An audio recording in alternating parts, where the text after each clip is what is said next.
Are you looking to get in a property investment but aren't quite sure if you've got the funds to do it?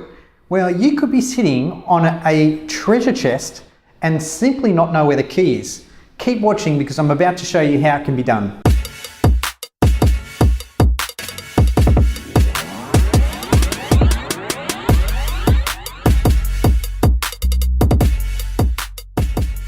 Hi everyone, Josh Masters here.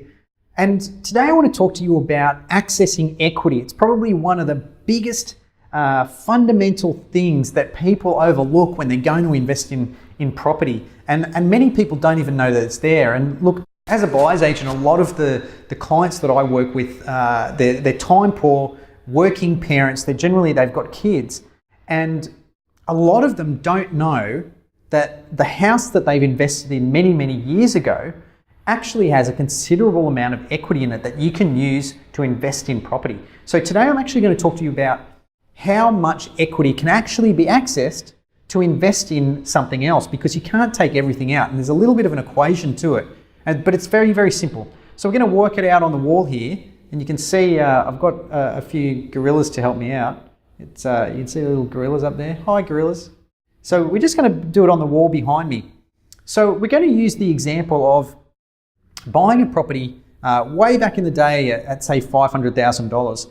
Now we used an 80% lend on that, so the loan was $400,000, our deposit was $100,000. Now let's say over the next 10 years that property doubles in value to $1 million. We haven't paid anything down on the loan, let's call it interest only loan, and it's still $400,000. So how much equity is actually available in this property to be able to withdraw, provided we can service the loan, and use for something else? Well, let's do the equation. So we have this new property at $1 million. Remember, we borrowed at 80% originally, and we're going to do that again. So 80% of the million is actually 800,000. Now remember, we've got a $400,000 loan. So the difference is, well, the bank's going to come to us and say, look, you can borrow 800,000, but you already have a $400,000 loan.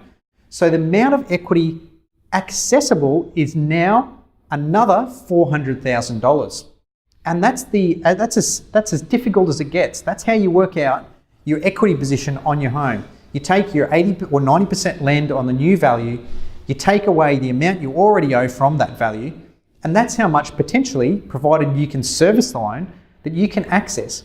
Now, as I've mentioned in other videos, you can actually take that equity and use it as a deposit for another loan, provided you can service it all. And if you want to find out more about this, I work with a lot of mortgage brokers who are fantastic at what they do. They can analyse your situation. So drop me a line, give me a call. My name's Josh Masters, and you've been watching On the Ladder.